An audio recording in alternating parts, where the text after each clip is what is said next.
احمدہ نصلی علی رسولہ الکریم اما بعد ان اللہ وملائکتہ یصلون علی النبی یا ایہا الذین آمنوا صلوا علیہ وسلموا تسلیما اللہم صلی علی سیدنا و مولانا محمد وعلی آلہ واصحابہ وبارک وسلم اللہم صلی وسلم وبارک علی سیدنا محمد النبی الأمی وعلی آلہ واصحابہ وازواجہ وذریاتہ واہل بیتہ سلم تسلیما کثیرا کثیرا اللہم صلی وسلم وبارک علی سیدنا محمد النبی الأمی الذی خلدت البرکتہ بذاتہ وبہیاہ وتعاطرت العوالم بدہ بذکرہ وریا۔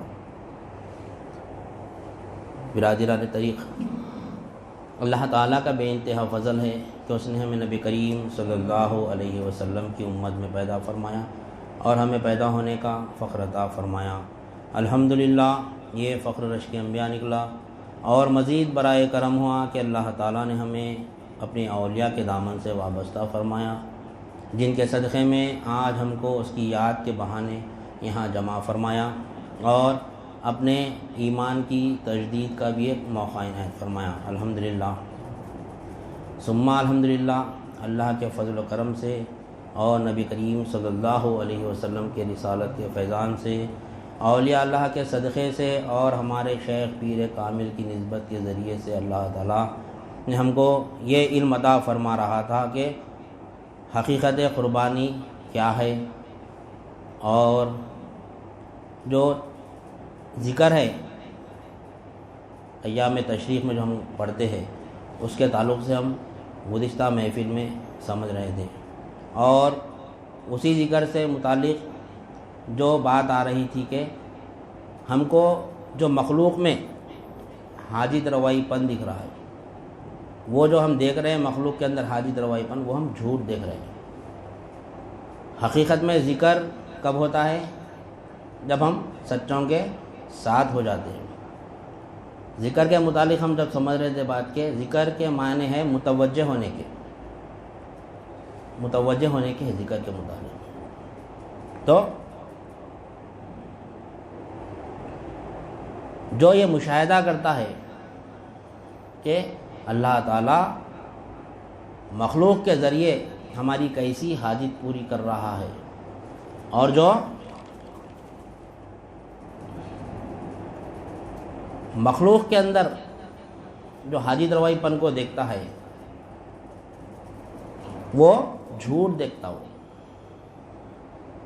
اگر ہم کو یہ دکھ رہا ہے کہ مخلوق سے میری حاجت پوری ہو رہی، بظاہر تو مخلوق بزبان حال چلا چلا کر بول رہی ہے کہ میرے بغیر تمہارا کیسا، اور اگر ہم وہی چیز بھی اگر دیکھیں کہ مخلوق میں حاجت روائی پن، تو وہ ہم سراسر جھوٹ ہی دیکھ رہے ہیں۔ سچ کیا ہے کہ مولا حاجت پوری کر رہا، اس کے لیے اللہ تعالیٰ، ہم جو گزشتہ محفل میں سمجھ رہے تھے کہ سچ اگر دیکھنا ہے تو سچوں کے ساتھ ہونا پڑتا، کیونکہ اللہ تعالیٰ بھی فرما رہا ہے قرآن مجید میں کہ اے ایمان والو تقوی اختیار کرو اور سچوں کے ساتھ ہو جاؤ۔ تو سچوں کے ساتھ ہونے سے کیا مطلب؟ یعنی بیعت جو ہم کرتے ہیں عام طور پر، کس کے ہاتھ پر بیعت کرنا؟ سچوں کے ہاتھ پر بیعت کرنا، جو ہم کو سچ بتائے، جو ہم کو سچ بتائے۔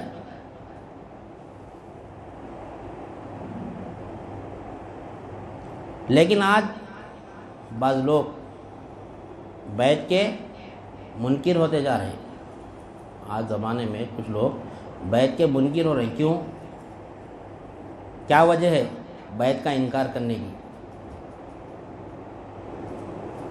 اللہ تعالیٰ تو فرما رہا ہے کہ سچوں کے ساتھ ہو جاؤ، نہیں، اب سچوں کے ساتھ ہونا ہے تو ان کے ہاتھ پہ بیعت کرنا پڑتا، لیکن فی زمانہ بعض لوگ کا یہ کہنا ہے کہ بیعت تو کہیں سے ثابت ہی نہیں ہے اس زمانے میں، نہیں۔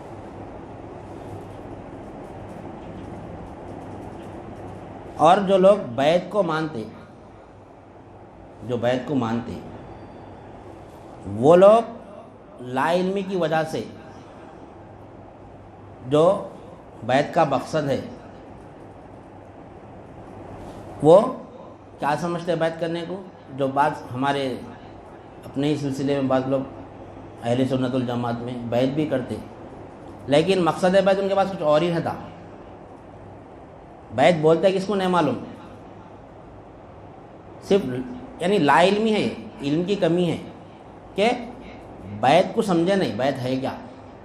بیعت بول تو اکثر لا علمی کی وجہ سے لوگ کیا سمجھ رہے ہیں کہ فلاں شخص سے میرے ہاتھ میں بیعت کرا تو میرے سارے پریشانیاں دور ہو جاتے. نہیں، میرے سارے پریشانیاں دور ہو جاتے. کوئی اگر جادو ٹونا کرا، کوئی عملیات کرا دیا، کچھ کرا دیا تو میں یعنی اسے بری ہو جاتا ہوں. آج کل سب کی فہم بیعت کے تعلق سے یہی ہے. ہم کو یہ بات اچھی طریقے سے ذہن نشین کرنی چاہیے کہ ایسی چیزوں سے، جادو ٹونا، عملیات، فلاں جتنی بھی چیزیں، ان تمام چیزوں سے بیعت کا کوئی تعلق ہی نہیں ہے. بیعت کا کوئی تعلق نہیں ہے اس سے، اور اس کے تعلق سے کوئی آیت قرآن مجید میں آئی اور نہ کوئی حدیث میں اس کا تذکرہ ہے کہ فلاں بیعت کرنے سے یہ مصیبت دور ہو جائیں گی، فلاں بیعت کرنے سے یہ، کہیں بھی اس کا تذکرہ نہیں. یہ ہمارے ذہنوں میں یہ جو آج کل کے عامل ہے عملیات کرنے والے، یہ ہمارے ذہنوں کو خراب کر دیے کہ مقصد بیعت یہ بتا دیے کہ تم میرے ہاتھ پہ بیعت کرو، تمہارے تمام کے تمام پریشانیاں دور، جاؤ جا کے سکون سے سو جاؤ گھر میں، تمہاری دکان کا ٹینشن مت لیو، کچھ مت لیو، سب میرے اوپر چھوڑ دو. یہ ہمارے ذہنوں میں بیٹھا ہوا ہے، نہیں ہے اکثر کا یہ ہے. اور اسی جھوٹ کی وجہ سے، یہ جھوٹ کی وجہ سے جو بیعت کے منکر ہے وہ لوگ اسی کو بیعت سمجھ کر وہ بھی بیعت کا انکار کر رہے ہیں. بیعت یہ تو کہیں سے ثابت ہی نہیں ہے، اور واقعی نہیں ہے کہیں سے بھی ثابت ایسی بیعت. اور انہی عاملوں کی وجہ سے یہ بیعت کے منکر جو ہے اور ہماری آنے والی نسلیں تمام کی تمام جو سو اسی کو مقصد بیعت سمجھیں گی، اور ان تمام کا وبال ان پر ہی ہے، ایسے عاملوں پر اور جو مقصد بیعت کو یہ سمجھتے کہ بیعت کر لینے سے بلائیاں دور ہوتی، فلاں فلاں فلاں جو بھی ہے. اب بیعت کہاں سے ثابت ہے یہ ہم جانیں گے قرآن اور حدیث کی روشنی میں انشاءاللہ.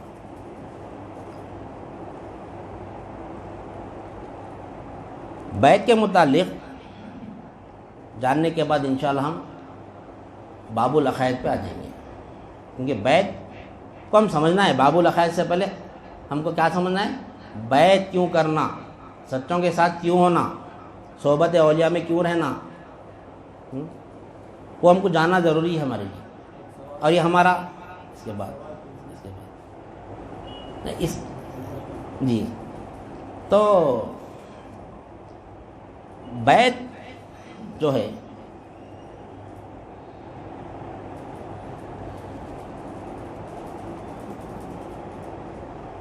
ہمارے جو دین کے تعلیمات ہے، مولا بات دیتے رہتا، بیچ میں اگر جو سب ڈسٹربنس رہا تو اپنا پورا تسلسل کمپلیٹ ہونے کے بعد میں انشاءاللہ جو بھی وقت رہیں گا اس میں اپن سوال جواب کریں گے انشاءاللہ.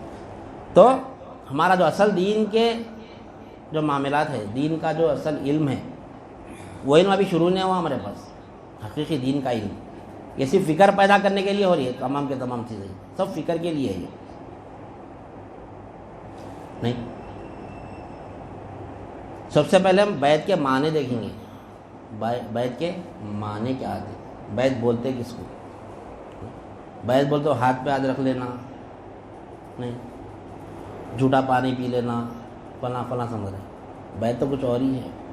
تو ہم پہلے بیعت کے معنی دیکھیں گے، پھر اس کے بعد انشاءاللہ مقصد بیعت بھی دیکھیں گے، اللہ اگر حیات دیا تو. بیعت کے معنی کیا آ رہے ہیں؟ بیعت کے معنی خریدن فروختن، خریدن فروختن بیعت کے معنی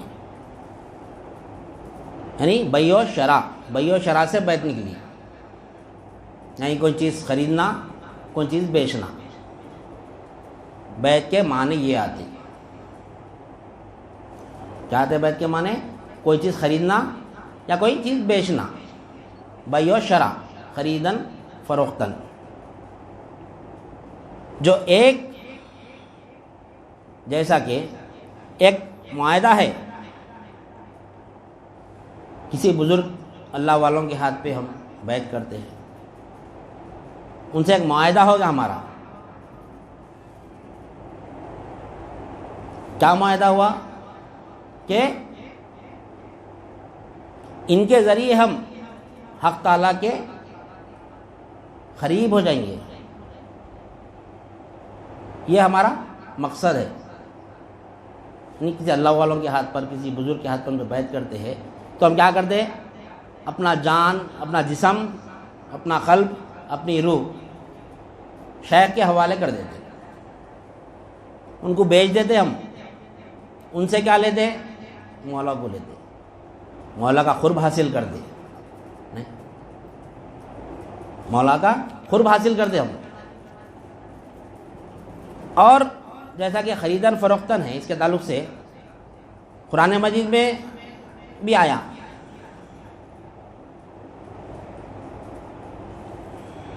سورۃ الفتح آیت نمبر 10، ان الذین یبایعونک انما یبایعون اللہ ید اللہ فوق ایدیہم. کیا ہے یہ؟ اے حبیب، بے شک جو لوگ آپ سے بیعت کرتے ہیں، جو اللہ ہی سے بیعت کرتے ہیں، ان کے ہاتھوں پر آپ کے ہاتھ کی صورت میں اللہ کا ہاتھ ہے. یہ اللہ تعالیٰ فرما رہا کہ جو لوگ نبی صلی اللہ علیہ وسلم کے ہاتھ پر بیعت کرتے ہیں، اللہ تعالیٰ فرما رہا در حقیقت وہ ہم سے بیعت لیتے ہیں، ہم سے بیعت کرتے ہیں. آپ کی ہاتھ کی نسبت سے وہ حقیقت میں ہمارا ہاتھ ہے، فرما رہا اللہ تعالیٰ. نہیں، یہ کس سے ہو رہا معاہدہ؟ یہ اللہ سے ہو رہا. یہ بیعت کیا تھی؟ ایک معاہدہ تھا. یہ ایک معاہدہ تھا مارنے اور مارے جانے کا، جس کو بیعت رضوان کہتے ہیں. اس کے تعلق یہ آیت نازل ہوئی تھی، اس کو بیعت رضوان کہتے ہیں. ویسے بیعت کے کئی قسمیں ہیں. بیعت رضوان جو ابھی ہم سنے یہ آیت، بیعت تجارت، بیعت جہاد، بیعت توبہ، بیعت اسلام، کئی مختلف قسم کے بیعت ہے. اب جیسا کہ بیعت کے معنی بیع و شرع، تجارت کیا ہیں؟ اللہ بھی ہم سے تجارت کر رہا، اللہ تعالیٰ بھی ہم سے تجارت کر رہا ہے. اب اللہ کو کیا ضرورت ہے تجارت کرنے کی؟ تجارت کیوں کرتے ہیں ہم؟ اپنا پیٹ بھرنے کے لیے، اپنا روزگار چلنے کے لیے. اللہ کو کیا ضرورت ہے تجارت کرنے کی؟ نہیں. تو اللہ تعالیٰ قرآن مجید میں سورۃ التوبہ آیت نمبر 111 میں فرما رہا ہے، بے شک اللہ نے اہل ایمان سے ان کی جانیں اور ان کے مال ان کے لیے جنت کے عوض خرید لیا ہے. اب وہ اللہ کی راہ میں قتل کرتے ہیں اور خود بھی قتل کیے جاتے ہیں. اللہ نے اپنے ذمہ کرم پر پختہ وعدہ لیا ہے، تورات میں بھی، انجیل میں بھی اور قرآن میں بھی.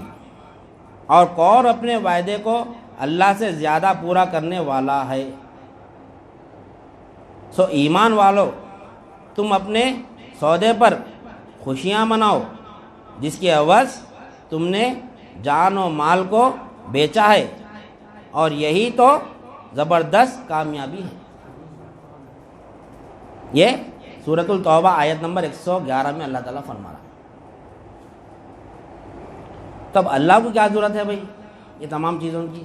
ہماری جان کی، ہماری مال کی نہیں. اللہ تعالیٰ کو کیا ضرورت ہے؟ اللہ کو کیا اللہ تعالیٰ جنت بیچ رہا ہے کیا؟ نہیں. اللہ کو کوئی چیز کی نعوذ باللہ من ذالک کمی ہے کیا؟ کیا ضرورت ہے؟ ہماری جان، ہمارا مال، نہ جان اپنی ہے نہ مال اپنا ہے، سب اللہ ہی کا ہے۔ پھر اللہ خرید رہا ہم سے، اپنی ملک کو خریدنے کا تذکرہ کر رہا اللہ تعالیٰ، تمہاری جان اور تمہارے مال کو ہم نے خرید لیا جنت کے عوض۔ کیا ہماری ذاتی ہے؟ جان مال ذاتی ہے۔ لہو ملک السماوات وما فی الارض، جو کچھ کے زمین اور آسمان میں تمام کا تمام اللہ ہی کی ملک ہے۔ پھر اللہ کو کیا ضرورت ہے بھائی تجارت کرنے کی؟ اللہ فرما رہا ہے کہ اگر تم جنت چاہتے ہو تو اپنا جان اور مال مجھ کو دے دو۔ اور کس سے خطاب کر رہا اللہ تعالیٰ؟ کس سے مخاطب ہے؟ ایمان والوں سے نہیں۔ بے شک اللہ نے اہل ایمان سے ان کی جانیں اور ان کے مال ان کے لیے جنت کے عوض خرید لیا ہے۔ کس سے مخاطب اللہ تعالیٰ؟ ایمان والے سے مخاطب اللہ تعالیٰ۔ اب میں میرے گھر میں کا سامان ہے، مثال کے طور پر کرسی ہے، میں آپ کو کہوں کہ بھائی یہ کرسی میرے کو بیچ دو، تو کچھ سمجھ میں آ رہی بات؟ آپ بولیں گے بھائی آپ کو کرسی، آپ تو کرسی آپ کی ہو، پھر کیسا بیچنا؟ یہ باریک بات ہے۔ آپ اللہ والے سمجھاتے ہیں، ہمارے اللہ والوں کی صحبت میں رہتے سب چیزیں معلوم ہوتی۔ بھائی غیر چیز ہے تو خریدیں گے ہم، اپنی چیز اپنے کو خریدنا بھائی؟ اللہ بولا میرے کو بیچ دو پر اللہ تعالیٰ، اور اللہ کو معلوم یہ سودا کس سے کر سکتے ہیں پر۔ یہ آیت عام مسلمانوں کے سے نہیں ہے، یہ سودا یہ کوئی نہ مشرک سے، نہ کافر سے، نہ یہودی سے، نہ مسلمان سے، مسلمان سے بھی نہیں ہے یہ سودا۔ کس سے ہے؟ ایمان والے سے کر رہا اللہ تعالیٰ سودا۔ چیز جتنی قیمتی رہتی نہیں، اس کو خریدار، اب ہمارے پاس کوئی قیمتی چیز ہے اس کو بیچنا چاہ رہی تو خریدار بھی وہ معیار کا ڈھونڈنا پڑتا ہمارے کو۔ اب ایک بہت بڑی مثال لے لیں گے، ایروپلین ہے، ہوائی جہاز ہے ہمارے پاس، اگر اس کو بیچنا ہے تو ہم کس سے ڈیل کریں گے؟ کس سے سودا کریں گے؟ اس کے تعلق سے جو اس کو خریدنے کے قابل کا ہو، ٹاٹا برلا ہو، امبانی ہو، فلاں ہو، جو بھی ہو، ان لوگ سے ڈیل کرنا پڑتا ہمارے کو نہیں۔ وہ معیار کے آدمی کو ڈھونڈتے ہم۔ اگر ہم کو ایک مرسڈیز کار بیچنا ہے تو کس کو دیکھتے ہم؟ اپنے محلے میں، اپنے ایریے میں کون سب سے زیادہ پیسے والا ہے بھائی گاڑی خرید سکتا ہے بھائی، اس کو ڈھونڈتے ہم۔ وہ گاڑی بیچنے کے بعد ہم ٹاٹا برلا کے پاس نہیں جاتے نہیں، وہ معیار کا آدمی ہمیں یہاں بھی مل جاتا۔ اب ایک سیل فون بیچنا ہے ہمارے کو تو ہم کیا کرتے؟ پورے محلے میں نہیں ڈھونڈتے، آزو بازو پوچھتے، جانے والے میں بول کے بیچ ڈالتے۔ وہ معیار کے آدمی کو ڈھونڈتے ہم، وہ کوئی بھی مل جاتے۔ اب ردی بیچنا ہے تو ہمارے کو گھر میں جو ویسٹ سامان نکلتا، اسکریپ نکلتا، ردی نکلتی، وہ کس کو بیچتے ہم؟ جو مرسڈیز خریدنے کی طاقت رکھتا، ہم اس سے ڈیل کرتے، اس کے تعلق سے نہیں کرتے نا۔ وہ معیار کا آدمی ہونا پڑتا۔ اگر ہم ردی بیچنے کے لیے اگر امبانی کو پوچھے تو دیکھتا بھی نہ ہونا ہے، ہمارے سمجھنے کے لیے مثال ہے نہیں۔ اور ردی بیچنے والے کو ہم مرسڈیز کار کی بات کر سکتے بھائی یہ کار بیچنا ہے بول کے؟ نہیں، ہم کو معلوم اسے کس معیار سے سودا کرنا نہیں۔ اب اللہ بھی یہاں پہ ایمان والوں سے سودا کر رہا۔ جنت کس کو بیچ رہا اللہ تعالیٰ؟ ایمان والوں کو۔ معلوم اللہ تعالیٰ کو جس کے قلب میں ایمان ہے وہی جنت کو خرید سکتا، کیونکہ ایمان والے کو معلوم ہے وہ صحبت اولیاء میں رہ کے جب ایمان والا بنتا تو اس کو اتنا یقین ہو آتا کہ یہ میرا جو جان ہے، میری مال ہے، یہ سب تمام کا تمام اللہ ہی کی مل گئے، اسی کا ہے، اس کو دینے میں میرے کو کیا پرابلم؟ اس کا یہ ایمان رہتا۔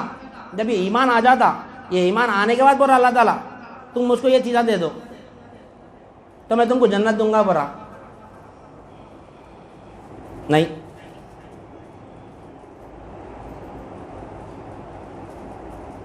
اب عام مسلمان کیا کرتا؟ نمازوں پہ نمازاں پڑھتا، روزوں پہ روزے رکھنا، زکاتوں پہ زکاتاں دینا، حجوں پہ حجاں کرنا، ہر سال حج کرنا، خیر خیرات کرنا، ہر عمل کرنا، ہر وہ نیک عمل کرنا، ہر وہ نیک عمل کرنا، لیکن جان اور مال اپنے پاس ہی رکھنا، رکھ لیں گے۔ یہ غفلت میں رہتے کہ اب میرے کو جنت مل جاتی، نمازاں پڑھ کے جنت چاہ رہے۔ بے شک نماز جنت کی کنجی ہے، لیکن جنت نہیں ہے۔ نہیں، جنت کس کے بدلے میں دیتا ہوں پر اللہ تعالیٰ؟ جان اور مال اللہ کے حوالے کر دینا تو جنت ہے۔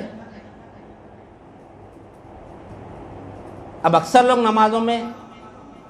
نمازوں کی اہمیت بتاتے ہیں۔ نماز کی اہمیت اپنی جگہ برابر ہے، اس سے کوئی انکار نہیں ہے، اپنی جگہ برابر ہے، لیکن جنت اگر ہونا ہے تو اپنا جان اور اپنا مال اللہ کے حوالے کر دینا پڑتا۔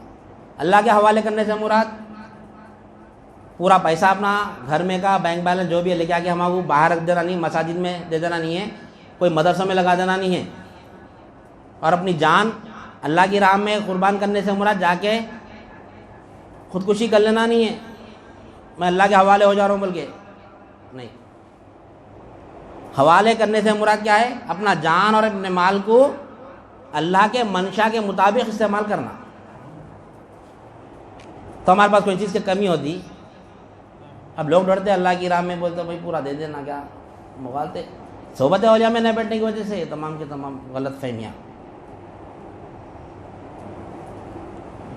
اور جو ایمان لانے کے بعد میں نیک عمل نہیں کرتا، نماز روزہ زکوٰۃ وغیرہ جو نہیں پڑھتے نا، ان کو جنت کیسا ملتی؟ جتنے وہ نمازیں، جتنے نیک اعمال جو فرض تھے اس کے اوپر، وہ اگر نہیں کرنے کی بس اس کو اتنی سزا ملیں گی نہیں، کنجی تو مل جائیں گی اس کو نمازاں پڑھنے کی وجہ سے۔ ایمان والے کو نمازاں نہیں پڑھنے کی وجہ سے کنجی نہیں ملیں گی اس کو، ایمان کی وجہ سے جنت مل جائیں گی اس کو، لیکن جنت میں داخل ہونے کے لیے کنجی نہیں ملیں گی اس کو۔ کیوں؟ جنت ایمان والے کے پاس ہے، اس کی کنجی نمازی کے پاس ہے۔ تو جنت حاصل کرنا تو ایمان لانا اور اس میں داخل ہونے کے لیے نماز پڑھنا ہے۔ اب جنت ہی نہیں ہے تو کنجی لے کے کیا کریں گے؟ ایمان ہی نہیں ہے، نماز پارٹی کے کنجی لے لے، تلاش کر لے، جنت ملتی؟ جنت حج میں تو کہاں سے ملیں گی؟ اب جو ایمان لا لیا، جان اور مال اللہ کے حوالے کر دیا، کچھ اس سے اعمال چھوٹ گئے جانے انجانے میں، اللہ غفور الرحیم ہے، معاف بھی کر سکتا۔ اگر پکڑ لیا اللہ تعالیٰ تو اتنی سزا دیں گا اس کو، اس کے بعد اس کو کنجی اس کے ہاتھ میں دیں گا تو وہ جنت میں چلا جائے گا الحمدللہ انشاءاللہ سمان چلو۔ فی زمانہ ہم ایمان سے دور ہوتے جا رہے ہیں۔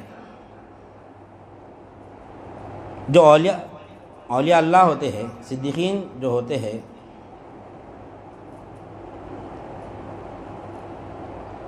جس کی صحبت اختیار کرنے کا حکم اللہ نے ہم کو دیا ہے، وہ سب سے پہلے یہ یقین ہمارے قلوب میں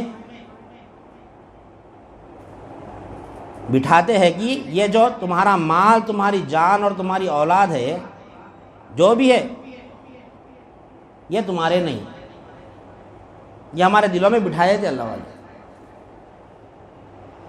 یہ تو مولا کی مل گئی، اسی کے حوالے کر دو۔ اور جو مرید اس پر ٹک گیا، اپنے شیخ کی صورت سے تمام کے تمام چیزیں اللہ کے حوالے کر دیا، تو یہاں سے اس کا سلوک شروع ہو گیا، اس کا سلوک شروع ہوا، اب یہاں سے شروع ہو رہا سلوک اصل نہیں۔ پہلے ایمان لانا ہے، ایمان والے کے لیے تمام کے تمام سلوک ہے، جان مال اللہ کے حوالے کرنا ہے نہیں۔ اتنی محنت کرتے اللہ والے طلب دلانے کے لیے۔ آج کل طالب حق کوئی نہیں ہے، حق کی طلب کسی کو نہیں ہے آج۔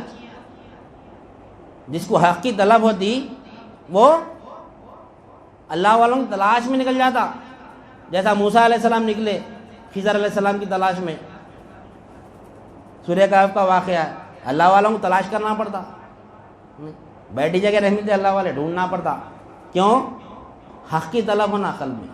تو اب جو موجودہ زمانے میں جو اللہ والے ہیں دیکھے مشاہدہ کرے کوئی طالب حق ہے ہی نہیں، تو اس کے اندر طلب پیدا کرنا پہلے حق کی، جان مال اولاد کی جو بھی ملکیت ہے اللہ کے حوالے کرنا، اس کو ایمان والا بنانا پہلے، اس کے بعد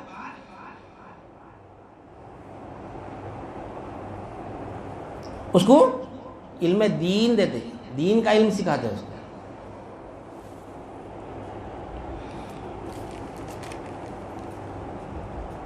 بیعت کے متعلق قرآن مجید میں 3 جگہوں پر ذکر آیا، بیعت کے متعلق قرآن مجید میں 3 جگہوں پر ذکر آیا۔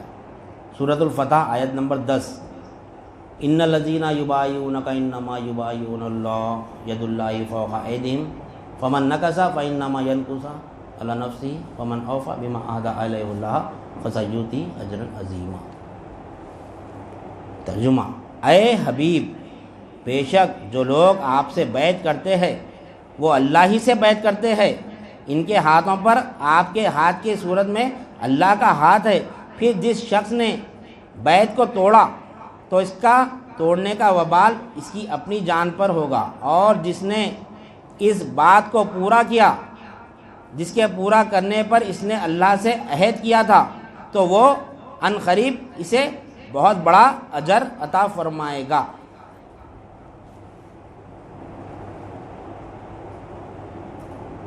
اب اس آیت کے متعلق تفسیر ابن کثیر میں آیا ہے کہ حضرت ابن عباس رضی اللہ تعالیٰ عنہ نے بتایا ہے کہ ید اللہ فوق ایدیہم کے تعلق سے کہ وہ یعنی اللہ ان کے پاس موجود ہے، ان کے اقوال کو سنتا ہے، ان کے دلوں کو دیکھ رہا ہے، اپنے رسول کے وسیلے سے وہی بیعت لے رہا ہے۔ یہ بیعت رضوان ہے۔ کیا فرما رہے ہیں ابن عباس رضی اللہ تعالیٰ عنہ؟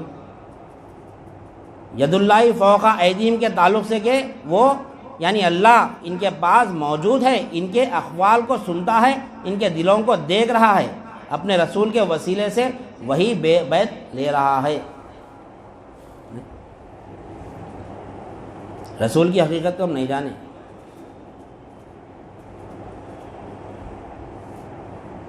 نبی صلی اللہ علیہ وسلم کے مقام اور مرتبے کو ہم نہیں جانے، اس کو ایک مختصر سا سمجھتے ہوئے ہم انشاءاللہ آگے بڑھیں گے۔ اس کے نبی کریم صلی اللہ علیہ وسلم کا جو مقام و مرتبہ ہے، جو وسیلہ آپ فرمائیں ابن عباس رضی اللہ تعالیٰ عنہ نے کہ نبی کریم صلی اللہ علیہ وسلم خالق اور مخلوق کے درمیان ایک وسیلہ ہے۔ اگر اس وسیلے کا ہم انکار کرتے ہیں تو ہم ہلاک ہو جائیں گے۔ اسی لیے ہم اس وقت ہلاکت میں آنے کی وجہ کیا ہے؟ کیوں ہم کو مخلوق کو ساری نظر آتی ہے، مخلوق ہم کو ساری نظر آتی ہے، حق نظر نہیں آتا۔ نہیں، کیوں ہماری نظر مخلوق کے اندر جو حاجز روائی پن ہے اس کو دیکھ رہی ہے، اور اس پر ہمارا ایمان کیوں ہے؟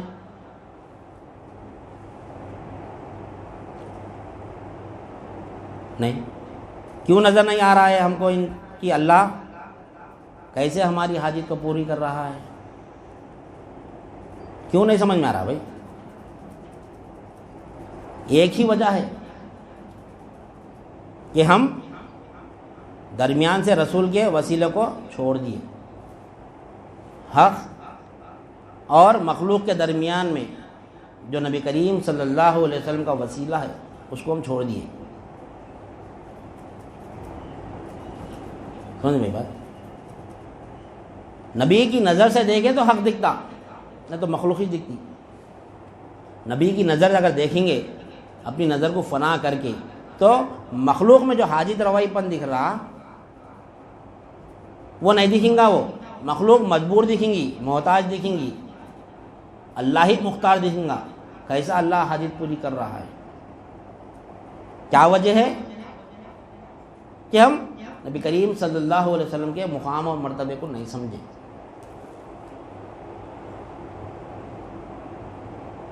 اور اللہ تعالیٰ اسی سورۃ الفتح آیت نمبر 18 میں فرما رہا ہے، بے شک اللہ مومنوں سے راضی ہو گیا جب وہ حدیبیہ میں درخت کے نیچے آپ سے بیعت کر رہے تھے، سو جو جذبہ صادق و وفا ان کے دلوں میں تھا اللہ نے معلوم کر لیا، تو اللہ نے ان کے دلوں پر خاص تسکین نازل فرمائی اور انہیں ایک بہت ہی قریب فتح خیبر کا انعام عطا فرمایا۔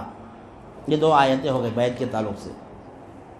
تیسری جگہ اللہ تعالیٰ فرما رہا ہے سورۃ الممتحنہ آیت نمبر 12، اے نبی جب آپ کی خدمت میں مومن عورتیں اس بات پر بیعت کرنے کے لیے حاضر ہو کہ وہ اللہ کے ساتھ کسی چیز کو شریک نہیں ٹھہرائیں گی اور چوری نہیں کریں گی اور بدکاری نہیں کریں گی اور اپنی اولاد کو قتل نہیں کرے گی اور اپنے ہاتھوں اور پاؤں کے درمیان سے کوئی جھوٹا بہتان گھڑ کر نہیں لائے گی، یعنی اپنے شوہر کو دھوکہ دیتے ہوئے کسی غیر کے بچے کو اپنے پیٹ سے جہنا ہوا نہیں بتائے گی اور کسی بھی امر شریعت میں آپ کی نافرمانی نہیں کرے گی، تو آپ ان سے بیعت لے لیا کرے اور ان کے لیے اللہ سے بخشش طلب فرمائیے، بے شک اللہ بڑا بخشنے والا نہایت مہربان ہے۔ یہ سورۃ الممتحنہ کی آیت ہے جس میں بیعت کے تعلق سے اللہ تعالیٰ فرما رہا ہے، اس میں ذکر آ رہا ہے بیعت کے تعلق سے۔ اب دیکھیے یہاں پر بھی مومن عورتوں کی بات کر رہا ہے اللہ تعالیٰ، یہاں پر بھی اللہ تعالیٰ ایمان والی عورتوں کے تعلق سے بات کر رہا ہے اللہ تعالیٰ۔ اس آیت کا ادراک ایمان والی عورتوں پر ہو رہا، مشرک عورت پر نہیں ہو رہا، کوئی یعنی یہاں تک مسلمان عورت پر بھی نہیں ہو رہا، ایمان والی عورت پر ہو رہا اس کا ادراک۔ تفسیر ابن کثیر میں اس آیت کے متعلق ایک حدیث پیش کی گئی ہے۔ بخاری رحمۃ اللہ علیہ نے حضرت عائشہ صدیقہ رضی اللہ عنہ سے روایت کیا ہے کہ اس آیت کے اترنے کے بعد نبی کریم صلی اللہ علیہ وسلم نے مسلمان ہو کر ہجرت کرنے والی عورتوں کی جانچ پڑتال کیا کرتے، جو مومن عورت اس شرط کا اقرار کر لیتی تو نبی کریم صلی اللہ علیہ وسلم اس سے فرماتے کہ میں نے تم سے بیعت لی، زبانی طور پر ایسا فرماتے، اور بخدا اپنے دوران بیعت کسی عورت کے ہاتھ کو ہاتھ نہیں لگایا، آپ صلی اللہ علیہ وسلم ان سے زبانی بیعت لیتے اور فرماتے میں تم سے اس شرط پر بیعت کی۔ یہ الفاظ بخاری کے ہے۔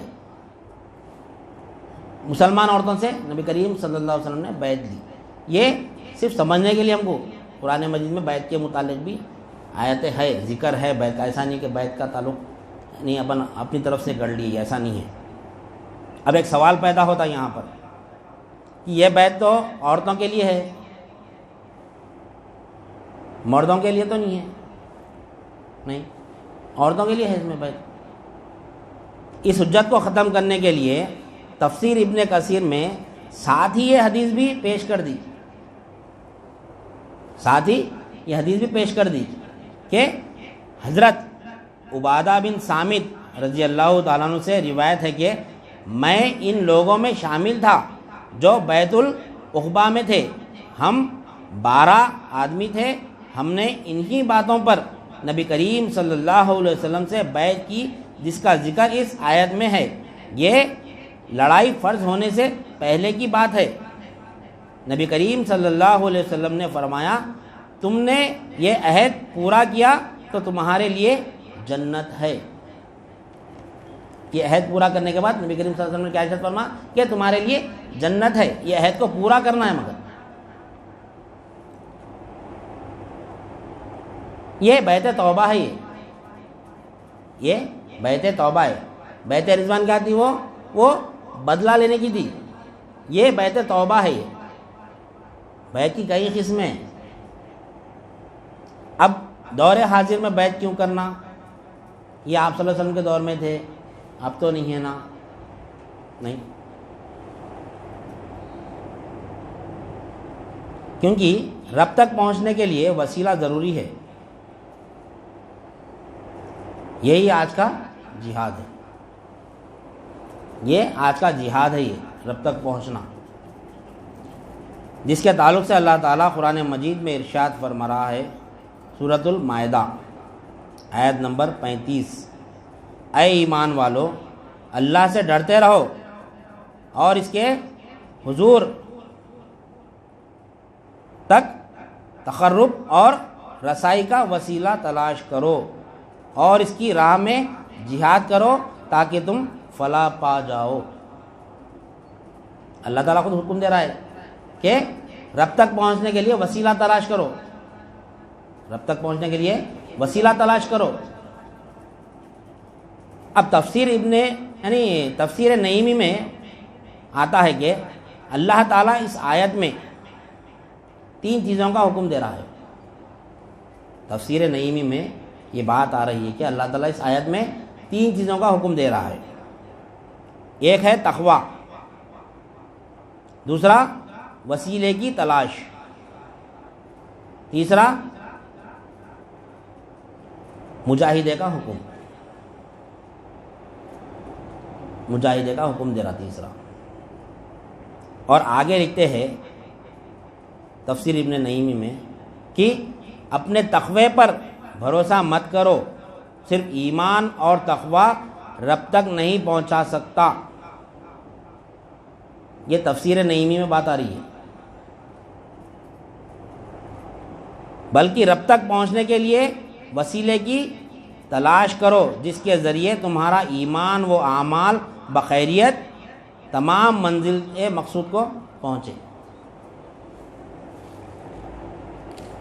اگرچہ اللہ تعالی ہمارے شارق سے بھی زیادہ قریب ہے اور ہر جگہ ہے، مگر ہر جگہ ملتا نہیں، ہر جگہ ملتا نہیں اللہ تعالیٰ، اس کے ملنے کے مقامات خاص ہے۔ اللہ ہر جگہ موجود ہے، وہ الاول و آخر و ظاہر و باطن۔ نبی کریم صلی اللہ علیہ وسلم نے ارشاد فرمایا اس آیت کے متعلق کہ اے اللہ تو ہی اول ہے، تجھ سے پہلے کوئی شے نہیں، تو ہی آخر ہے، تیرے بعد کوئی شے نہیں، تو ہی ظاہر ہے، تجھ سے فوق کوئی شے نہیں، تو ہی باطن ہے اور کوئی شے نہیں۔ اللہ ظاہر ہے، اللہ باطن ہے، اللہ اول ہے، اللہ آخر ہے۔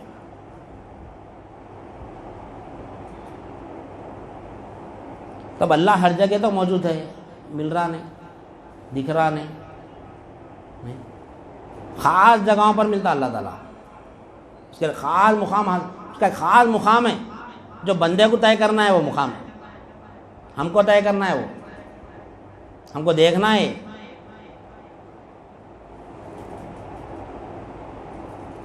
تفسیر ابن کثیر میں اسی آیت کے متعلق آتا ہے، حضرت ابن عباس رضی اللہ تعالیٰ عنہ سے ایک روایت بیان کرتے ہیں کہ نبی کریم صلی اللہ علیہ وسلم نے ارشاد فرمایا کہ میرے لیے اللہ سے وسیلے کے سوال کیا کرو، جس نے بھی میرے لیے اس دنیا میں وسیلے کا سوال کیا تو میں قیامت کے دن اس کا سفارشی بنوں گا۔ اب تک کہ ہم کیا دیکھ رہے ہیں کہ وسیلہ تو اللہ کے لیے لینا ہے، لیکن یہاں نبی کریم صلی اللہ علیہ وسلم نے کیا ارشاد فرما رہے ہیں یہاں پر کہ میرے لیے وسیلہ تلاش کرو، اللہ سے دعا کرو، پر اللہ سے مانگو. نبی کریم صلی اللہ علیہ وسلم نے ہم کو حکم دے کہ اللہ سے میرے لیے وسیلہ مانگو تو میں تمہیں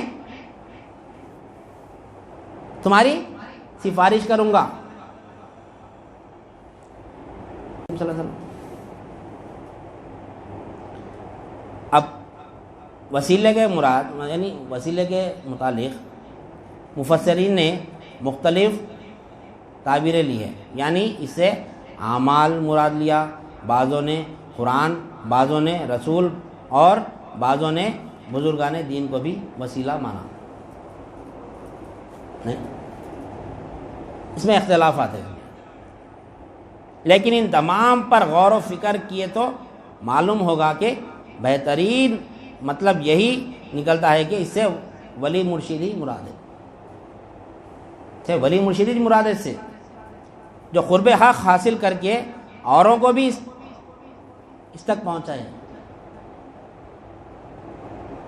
یعنی ولی مرشد جو ہوتے ہیں خود تو قرب خداوندی حاصل کر لیتے، اوروں کو بھی اس کو وہاں تک پہنچاتے.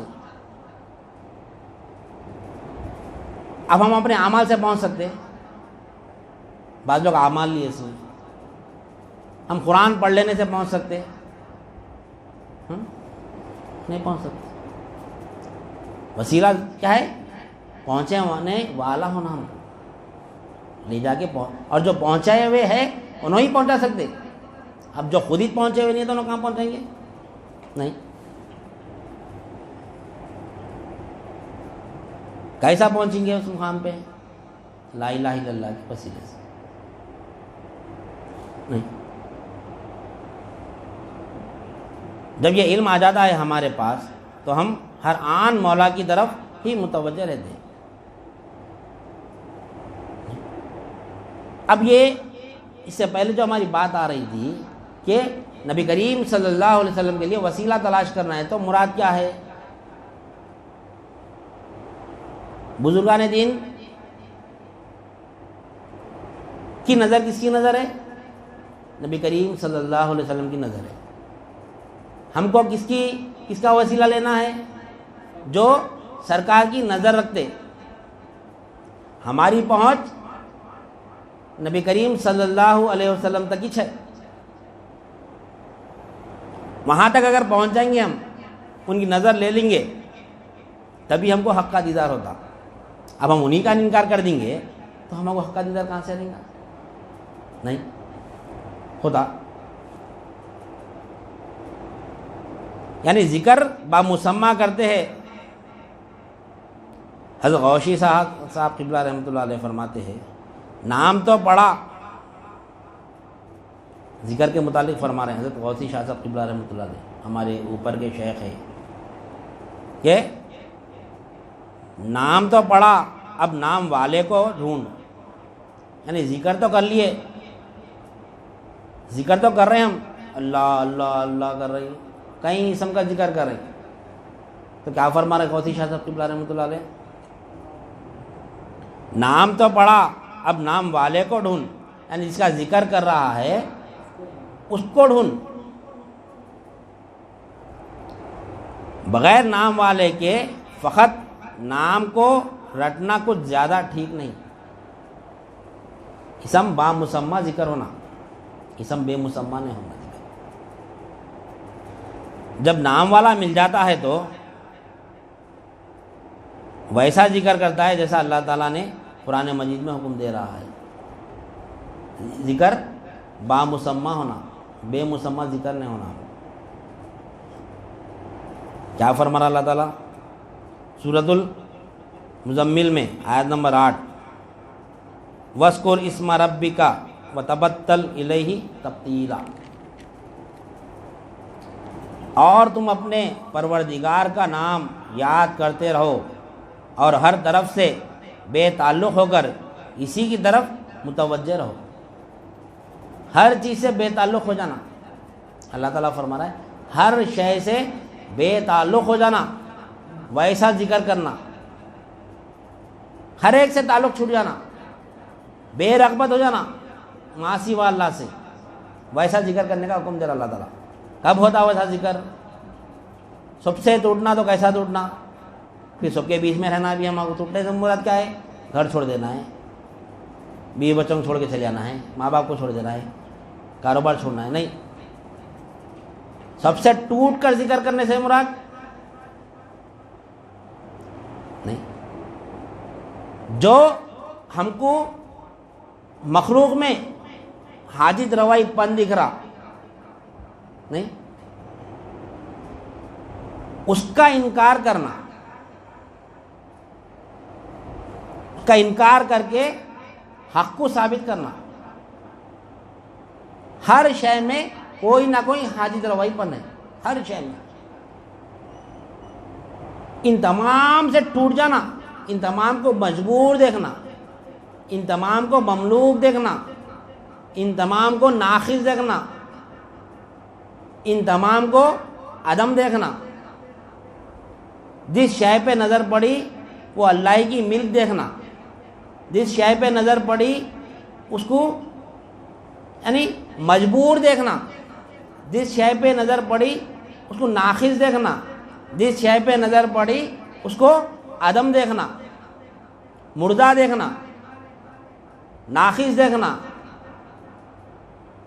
مجبور دیکھنا، مملوک دیکھنا۔ جب یہ دکھ جائیں گا، جب یہ دکھ جائیں گا تو حق کو مالک دیکھیں گے، حق کو مختار دیکھیں گے، حق کو کامل دیکھیں گے، حق کو خدم دیکھیں گے۔ نہیں، خود سے قائم کون ہے؟ اللہ ہے۔ نہیں، کامل صفت کون رکھتا؟ مولا رکھتا۔ مختار کون ہے؟ مولا ہے۔ مالک کون ہے؟ مولا ہے۔ ہم کیا دیکھ رہے ہیں؟ اب ہماری نظر کیا ہے؟ ہم جس شے پہ نظر پڑی فلاں کی ملک دیکھ رہے ہیں، فلاں بن فلاں کی ملک ہے۔ جو کسی کو ہم کام کرتے ہوئے دیکھ رہے ہیں تو کیا قوت ہے بھائی، کیا پرسنالٹی ہے بھائی، کتنا بہترین کام کر رہے ہیں بھائی، کیا بولتے ہم اللہ کیا نوازا بھائی ان کے، بولے نہیں بولتے اللہ کیا نوازا، بولتے اللہ نوازتا کہاں؟ اللہ تو ساتھ رہ کے قوت دیتا۔ نہیں، اللہ ساتھ رہ کے قوت دیتا۔ وہ مخلوق پہ نظر دکھ رہی، مخلوق کو دیکھ رہے ہم، اس کے ساتھ جو مولا جڑا ہوا ہے اس کو نہیں دیکھ رہے، وہ دیکھنا ہے ہم کو۔ شے کے ساتھ مولا ہے۔ اللہ تعالیٰ ہماری شارخ سے بھی قریب ہے۔ قرآن مجید میں فرما رہا اللہ تعالیٰ ہماری جانوں سے بھی زیادہ قریب ہے۔ اللہ تعالیٰ ایسی پرورش کر رہا ہمارے ساتھ ہو کے، دکھ رہا نہیں، نہیں دکھ رہا نہیں، مگر کیوں نہیں دکھ رہا؟ سچوں کی صحبت نہیں ہے۔ جو سچ دیکھتا نا اس کی صحبت اختیار کرے تو انہیں بھی سچ دکھاتا، جو جھوٹ دیکھتا اس کے ساتھ رہیں گے تو جھوٹ ہی دیکھیں گے۔ جیسی صحبت ویسی زندگی، ویسا ماحول، نہیں ویسا ماحول۔ آج ہم کیا دیکھ رہے ہیں؟ ہم فلاں چیز سے میری حاجت پوری ہو رہی، پیسے سے میری حاجت پوری ہو رہی، اب ہم وقت کس کو دے رہے ہیں؟ مولا کو دے رہے ہیں، کاروبار میں دے رہے ہیں۔ آج کتنے لوگ ہیں؟ ہمیشہ کتنے لوگ رہتے ہیں؟ نہیں، ہم اپنے آپ کو دیکھنا۔ اگر ہم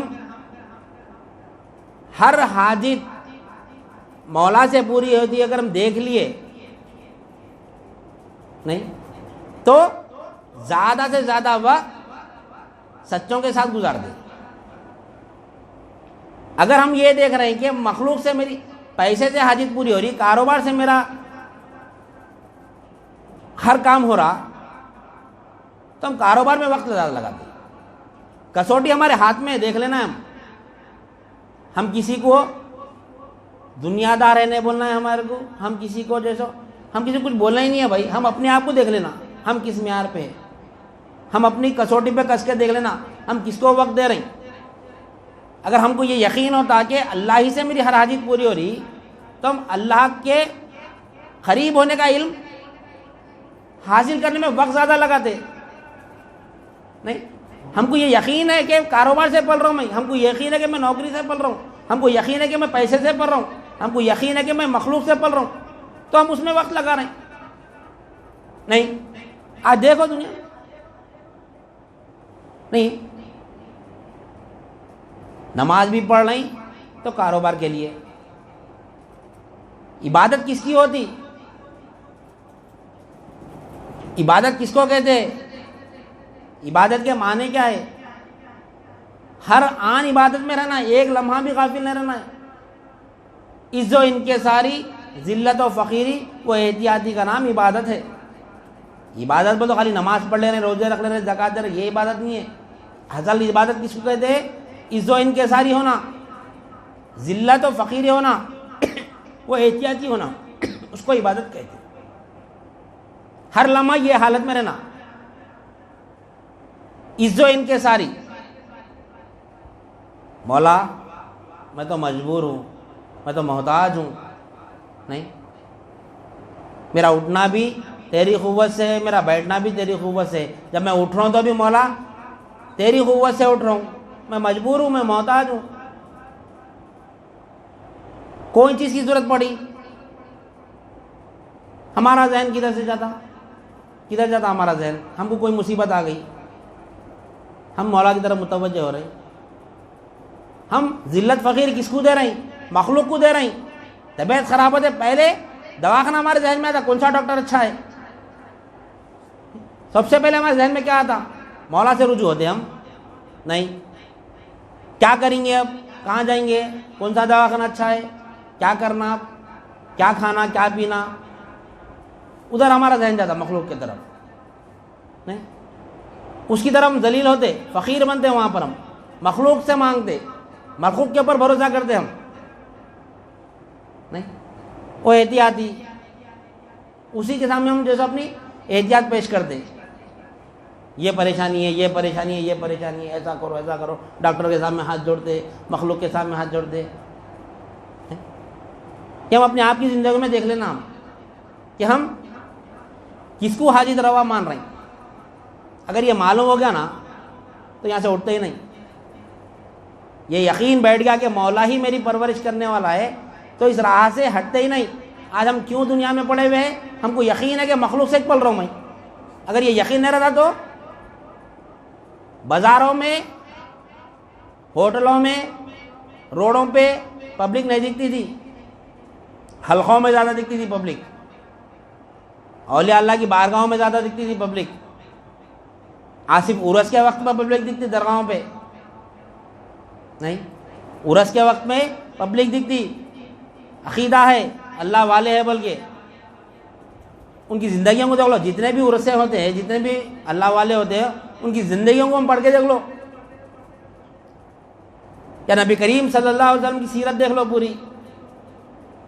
کوئی دنیا کی طرف دعوت نہیں دی ہے. آج جو بولے ہم دنیا کی طرف, جو ہمارا یعنی مقصد ہے دنیا کے لیے ہم ہر چیز کر رہے ہیں. نماز بھی پڑھ لیں تو فجر پڑھے تو رزق میں برکت ہوتی بول کے اٹھ رہے ہیں, نہیں تو اللہ تعالیٰ بھوکا مارتا بول رہے. یہ ہمارا عقیدہ ہے. یہ رزق کو نہیں سمجھے ہم. کافر تو فجر بھی نہیں پڑھ رہا انہیں, تو ایمان ہی نہیں لایا, پھر اس کو نہیں پڑھ رہا اللہ تعالیٰ. کھانا ملتا بول کے فجر پڑھ رہے ہیں ہم, اپنے پیٹ کا سے فجر پڑھ رہے ہیں. نہیں, ایمان والا کیا کرتا, کیا کرتا ایمان والا؟ مولا کی ملک بول کے اٹھتا. یہ مولا کی ملک کے حوالے کرنا ہے میرے کو, نہیں, انہیں کھانے کا سے نہیں اٹھتا. انہیں جو بھی عمل کرتا مولا کے لیے کرتا ہوں, چاہے وہ دین کا ہو چاہے دنیا کا ہو. تجارت بھی ہو تو مولا کے لیے کرتا, مولا میرے کو اتنا ضرورت ہے, پیسہ دے دے, اس کے بعد میں تیری راہ میں لگا ہوا رہتا ہوں. اگر تو مجھ کو اس راہ میں اگر دنیا میں مصیبتیں دیں گا تو میں تیرے مقصد کیسا پورا کر سکتا ہوں. ایمان والے کی یہ کیفیت رہتی. آج وقت بھی زیادہ ہو گیا, بات ہماری ادھوری ہے, کیونکہ ہمارا جو اصل موضوع تھا کہ ہم کو موجودہ حالت میں کون سی بیعت کرنا ہے, فی زمانہ آج کے جو موجودہ حالات ہے اس میں کون سی بیعت کرنا ہے، اور اللہ والوں کے ہاتھ پر بیعت کرنا کہاں سے ثابت ہے، یہ تمام کے تمام جیسا ہم کو دیکھنے کا تھا، لیکن آج وقت ہو گیا۔ انشاءاللہ ہم یعنی آئندہ نشست میں ہم اسی تسلسل کو کنٹینیو کریں گے۔ اور آج ہم کو کیا بات معلوم ہوئی کہ بیعت جو ہے ضروری ہے۔ بیعت کیا ہے؟ ایک وسیلہ ہے اللہ تک پہنچنے کا۔ بیعت سے متعلق کیا ہے؟ بیعت ایک وسیلہ ہے اللہ تک پہنچنے کا۔ لیکن آج یہ مقصد چھوڑ دیے لوگ۔ بیعت کو کیا سمجھے؟ جو ہماری شروع میں بات آئی کہ بیعت کرنے سے ہمارے بلائیات چلے آتے، جادو ٹونا نہیں ہوتا ہمارے کو، فلاں فلاں کیا کیا کی الفاظ رہتے، وہ بولنے کو بھی نہیں آتا باتوں کا، ایسے عقیدے ہمارے، وہ بیعت نہیں ہے وہ۔ اب مقصد ہے بیعت کیا ہے؟ پھر بیعت کرنے کا مقصد کیا ہے؟ انشاءاللہ آئندہ نشست میں ہم سمجھنے کی کوشش کریں گے۔ اب آنے والا جو ہمارا ذکر کی محفل ہفتے والی جو ہفتہ رہیں گا 4 شعبے کا، انشاءاللہ جب ہم اس کو مزید سمجھنے کی کوشش کریں گے اور مقصد بیعت کیا ہے یہ جانیں گے، اور یہ مقصد بیعت جب ہمارا ختم ہو جائیں گا تو انشاءاللہ ثم انشاءاللہ باب العقائد ہمارا شروع ہوگا۔ دین کا یعنی اصل دین کی تعلیمات ہماری وہاں سے شروع ہوں گی۔ یہ تمام کے تمام جو ہمارا تسلسل چلتے آ رہا ہے یہ کیا ہے؟ یہ یعنی مکمل دین نہیں ہے، یہ کل دین نہیں ہے، یہ دین کا ایک جز ہے کہ طلب پیدا کرنا بھی دین کا ایک جز ہے، مکمل دین نہیں ہے۔ مکمل دین انشاءاللہ ہم ترتیب سے سمجھیں گے۔ باب العقائد میں دین سے شروع کریں گے ہم انشاءاللہ ثم انشاءاللہ۔ دین ہے کیا؟ دین کے معنی کیا ہے؟ دین دراصل کیا ہے؟ آج جو دین کو سمجھ رہے لوگ وہ دین نہیں ہے، وہ بھی ہم انشاءاللہ ترتیب سے سمجھیں گے۔ تو آج ہم کو کیا بات سمجھ میں آئی کہ بیعت جو ہے قرآن سے ثابت ہے، اور جو آج جو ہم اللہ والوں کے ہاتھ پہ بیعت کرتے ہیں وہ بھی انشاءاللہ آئندہ نشست میں ہم قرآن اور حدیث سے ثابت کریں گے انشاءاللہ ثم انشاءاللہ۔ تو آج کی حد تک اتنی بات کہ آج ہم بیعت جو ہے قرآن سے ثابت ہے، حدیث سے ثابت ہے، وسیلہ بھی قرآن سے ثابت ہے اور حدیث سے ثابت ہے۔ اس کا انکار کرنے والا یعنی وہ کیا ہے؟ کافر نہیں بول سکتے اس کو۔ اب کون انکار، ہم کسی کو الزام نہیں لگا سکتے کہ انہوں کافر نہیں۔ اس کا انکار کرنے والا جو اس کا انکار کرا وسیلے کا اور بیعت کا، گویا وہ قرآن کا انکار کرا، حدیث کا انکار کرا۔ تو قرآن اور حدیث کا انکار کرنے والا کون ہوتا؟ مسلمان ہوتا۔ بولنے کی ضرورت نہیں ہے، ہم کو فتویٰ جاری کرنے کی ضرورت نہیں ہے، ہمارے کو ہم کو سمجھ لینا اپنی جگہ یہ قرآن ہے اور حدیث ہے۔ اس کو مزید اور ہم اچھے طریقے سے سمجھیں گے انشاءاللہ، اللہ حیات دیا، توفیق دیا تو آنے والے حلقے میں اسی کو ہم تسلسل کنٹینیو کر کے انشاءاللہ ہماری بات آنے والے 4 شعبے میں ختم کر دیں گے۔ اس کے بعد کے حلقے کی محفل میں ہم انشاءاللہ دین کی تعلیمات شروع کریں گے انشاءاللہ۔ لہٰذا میں آج اپنی بات کو ختم کرتے ہوئے اللہ تعالیٰ سے دعا کرتا ہوں جو کچھ بھی کہا گیا اور سنا گیا، کہنے والے کو بھی عمل کی توفیق عنایت فرما، سامعین کو بھی سب میں قبول عنایت فرما، ہر دو کے عمل میں اخلاص عطا فرما، اس میں تیری رضا شامل حال فرما۔ واسطہ نبی کریم صلی اللہ علیہ وسلم کا۔